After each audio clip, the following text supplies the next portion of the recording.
Hello, everybody. Happy Wednesday. Welcome to Link Live. My name is Marina Mayer, Editor-in-Chief of Food Logistics and Supply Chain Executive. And I'm here again with my two lovelies. We want to go around the room.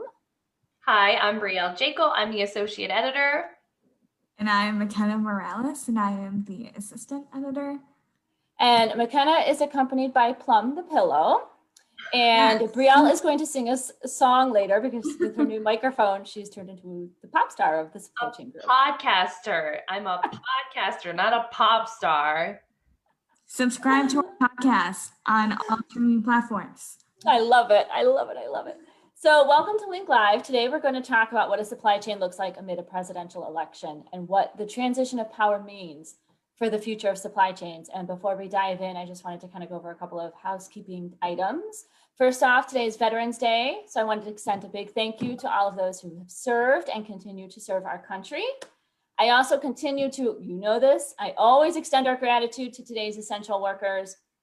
Everybody from those at the loading dock all the way to the stocking grocery shelves, thank you very much for your service as well. Secondly, Brielle's food logistics article on how high-end perishables create added pressure for 3PLs is one of the finalists for the 2020 Logistics Brief MVP Awards. So make sure you go to logisticsbrief.com and vote because we want that to win. Reminder that nominations for Food Logistics Rockstars of the Supply Chain Award are due November 20th, and nominations for Supply and Demand Chain Executives Pros to Know are due December 4th.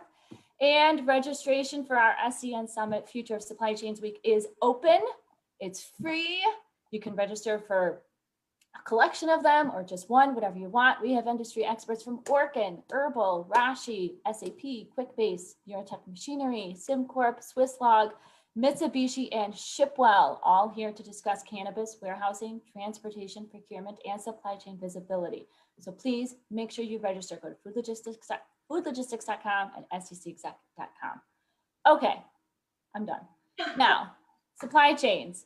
Here's what we know about the supply chains. Consumers are already stockpiling supplies, which could be part virus related, part election related. Pharmaceutical makers are working on a vaccine and then working with the local distributors to get those distributed accordingly. And we published a contributed column at SDCExec.com that details what the manufacturing industry wants, needs, and expects from those driving the economy. So there are a lot of things going on in the economy, not just because of the presidential election, but also because we still have the virus going on. So there's kind of like a multitude of things going on. I know when we talked offline, Mackenna, you brought up even cannabis and how the legalization of that is kind of transforming the way things work. If you kind of wanted to bring in a little bit more insight into that. Yes, I'm sorry for any background noise where my fiance is a teacher and is teaching some English lessons right now. We all know, we got it. My kindergartner's in math, so we got it. So if you guys need to learn, if anyone needs like a grammar lesson, hit me up or just listen in. Oh my God, I love it. Really hear him. But cannabis was legalized in 4 different states. New Jersey was one of them. So good job. Good job, Brielle. And I think one of the Dakotas was one of them. I cannot remember, but that means what happens for the other states. But there will be supply and demand issues regardless of what happens. We can look back at when Canada legalized cannabis, recreational cannabis, back in, I think it was the fall of 2018 it was the fall of 2018. They had massive shortages and people were waiting outside in lines for hours and hours. And that really set behind what the country was planning on doing because they weren't able to have enough products that was needed at this time.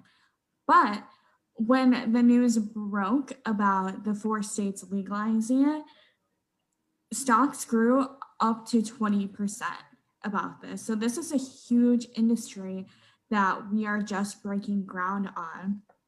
And it's going to be a really interesting supply chain when it comes about because edibles are still illegal in most states you can't consume the cannabis, but you can smoke it. So I'm curious about how the cold chain will be impacted once edibles are legalized. And some of those places, sorry, I didn't mean to cut you off, Brielle, but some of those, like, I'm in Illinois, it was legalized beginning of the year. I just looked online, and as of October, it raked in $100 million for our state in revenue. So there is a lot of money to be had.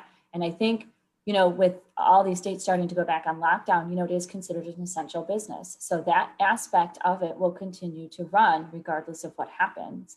And, with the cold chain, I know from what, we'll be talking about in the SEN Summit, so please register. But like, one of the things they'll be talking about is, hey, how do you get this product across state lines when you're dealing with states who don't have it legalized because it's considered against the law to even have it. So, Brielle, what were you going to say? Sorry. Well, I was just saying that with Canada's problems and other states' issues, especially supply chain related, it's definitely hard when you're the first. But being states that are coming later on after so many years of other states having this in place, it's going to be a lot easier. I did see some people with concerns about legalizing marijuana in states because of issues that have come up in other states, but those are really all issues that came from them being the first. I mean, that's what happens when you're a pioneer. You're going to run into some roadblocks. So the fact that it has been so long after, we might see a lot less issues. And then I think Oregon, I'm from southeastern Wisconsin, so that's how we say it, but I think they also legalize recreational marijuana during the election, and they're using the taxes that go with it to help rehabilitate and reform people with addictions. Wow. Oh, that's interesting. I really like that. Yeah, so that's a great use of the funding. Yeah. And it's kind of serving the purpose of, because everybody was afraid when you legalize marijuana that people are going to get addicted or do these things, do bad things, get in a car and drive and stuff. And so here's a way to show that, hey, we can still make money off of it and keep the supply chain going and keep people's jobs, and yet find a way to fix the problems that were kind of already existing to begin with. They were there before anything was legalized. So it'll be interesting to see how, this all pans out, going forward with once things go into an effect. And it will create new jobs. And I'm also excited to see what greenhouses are going to look new vertical farming. Right. Yeah. Yeah, there's definitely a lot of crossover there. There's a lot of opportunity, and the technology is there to kind of trace it and track it a little bit better. So yeah, the market's definitely there. And speaking of, that, I know we touched on the vaccine part. I know that, we've talked to a lot of companies that are, and we've heard about it in the news, they're trying to fast track development of the vaccine for coronavirus. But that opens up another Pandora's box of distribution supply chain channels, because everybody wants it and everybody wants it yesterday. Right. Yeah. Especially with the cold chain, and that there's so much risk involved. And over on logistics, we talk about temperature monitoring systems all the time, but that's for food, and that's completely different when it comes to pharmaceuticals as well. I recently covered a podcast on blockchain being used in this, and it's really interesting. So they're going to be able to use blockchain as a way to test its accuracy. So you'll know right away how many people it affected. If something went wrong, you can trace it back to exactly who it was, where it was, what company it came from, all that stuff. It's really interesting. The vaccine. Yeah. Oh, isn't that cool? Yeah. And I think that's important because it is so new. And so even though, let's say it becomes FDA, approved, obviously, then it becomes, available to the public. But everybody has been reacting so differently to this virus. Who's to say that they're not going to react differently to the vaccine? Right. Right. So it'd be kind of curious to see, hey, did you get a bad batch, or are you just having some kind of a reaction? And that's how they'll be sure. 100% sure through blockchain. Whereas in the past, it was not that simple. Right. So then we have the I don't know how it is by you guys, but I have noticed the stockpiling has started. Yeah. Yes. So that could be part virus related. Like I said earlier, it could be part election related. I think it's just maybe people are just scared in general. We're, like I said, I'm in Illinois. We are about to be on lockdown soon. It's been threatened for a couple of weeks now. Our indoor dining's been closed. So it's coming, but I noticed it when I was placing my Target order last week, and like basic things like dog food, I couldn't get, and I've never had issues with dog food. So people are stockpiling dog food, which is funny to me. But then I had to go into Target for my eye doctor, and people were just taking bottles of water, like the packages off the pallet. And my dad's a store manager at the Target that I shop at. And he's like, oh, we just don't even put them on the shelves. We just leave them there because You're like back in March. I remember this happening in March, and yes, it's, crazy that it's coming back around. It is coming back around. So it's like, and it's things like cleaning supplies and paper towels and, things that you need, but you don't normally stockpile on. You've now had to. Things like soup. I mean, I just, sometimes my kids like to eat soup when it's cold, and so it's cold here today, and yeah, I can't get soup.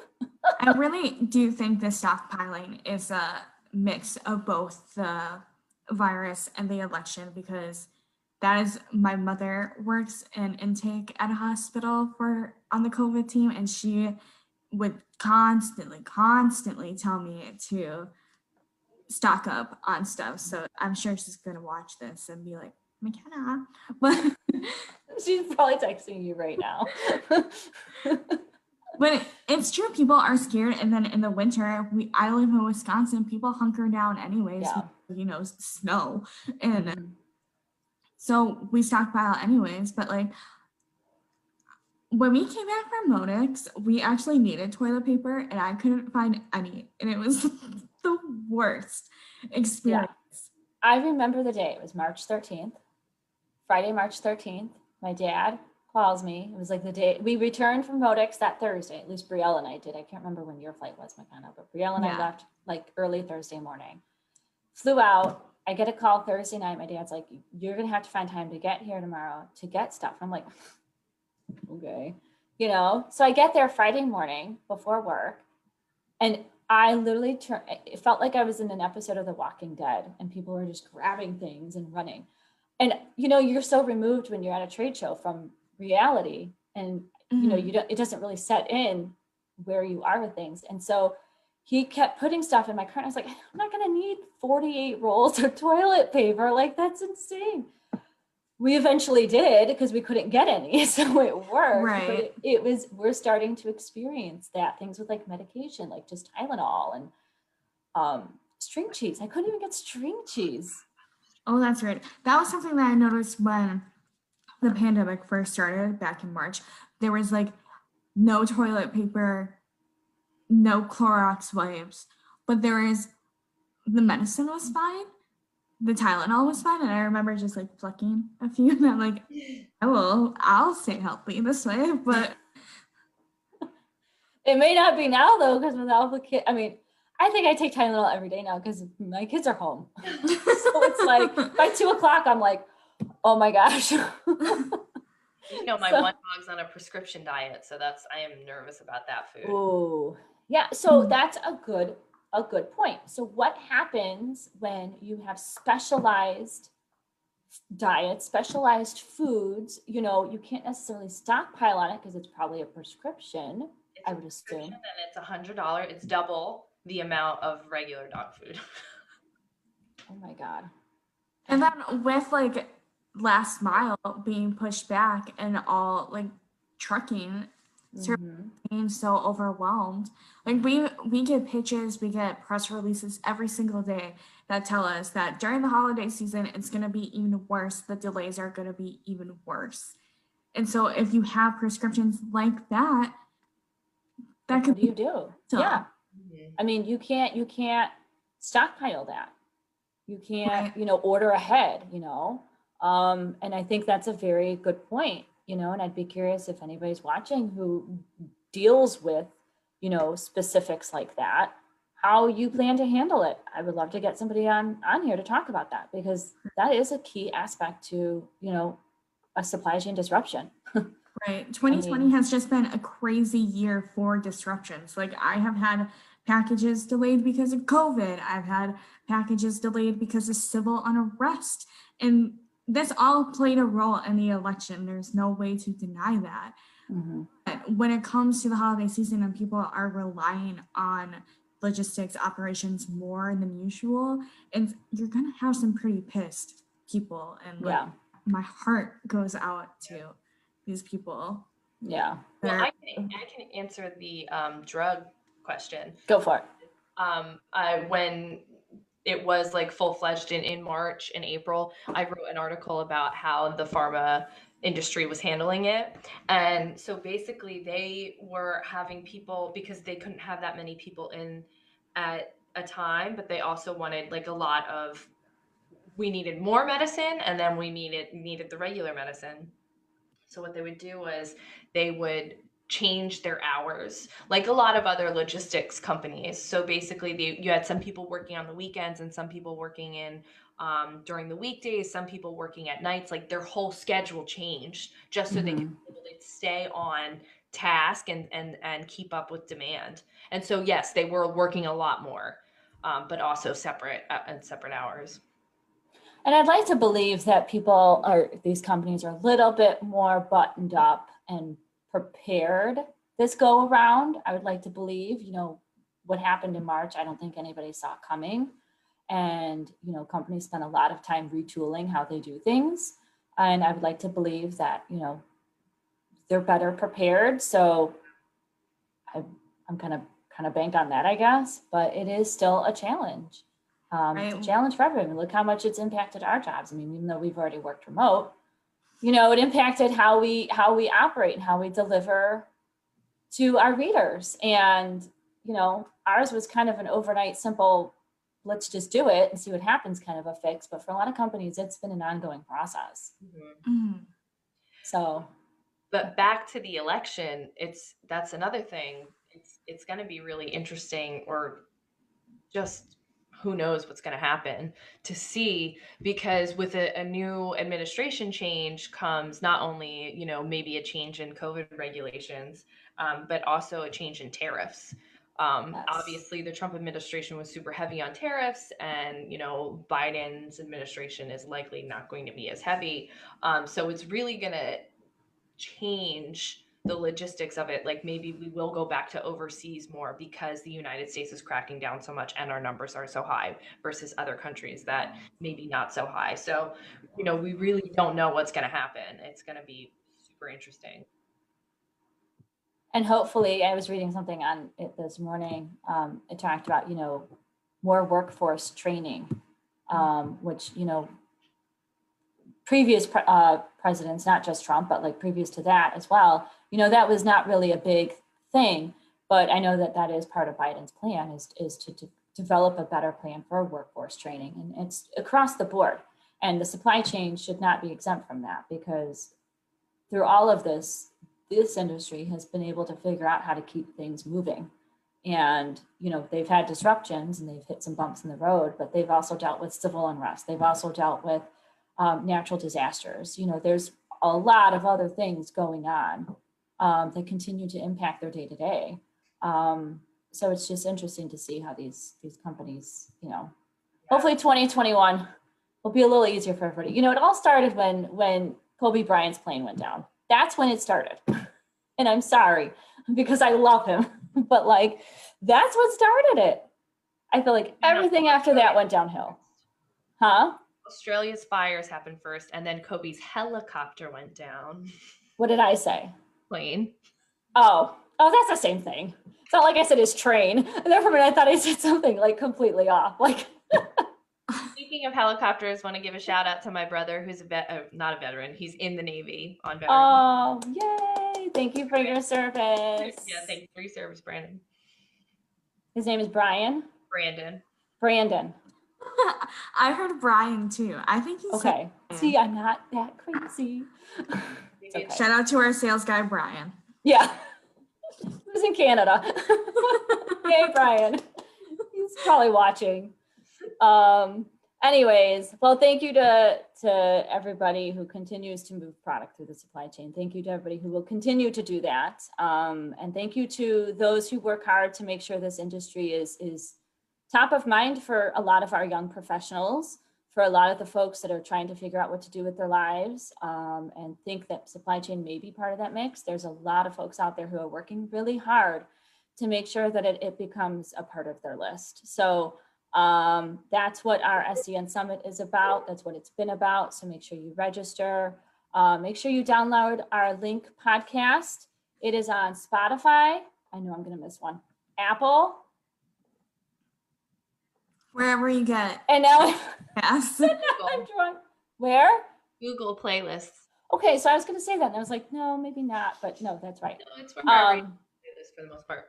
Okay, so make sure you download it. In 2021, we have some hot topics come up, some themes that Brielle has been working really hard and nailing down some good interviews for. So make sure you download that and keep abreast of that. Make sure you follow us on all of our social channels. Make sure you subscribe to our e-newsletters. And what am I missing? Apply for The award. Oh yeah. I said it in the beginning, so I totally forgot now.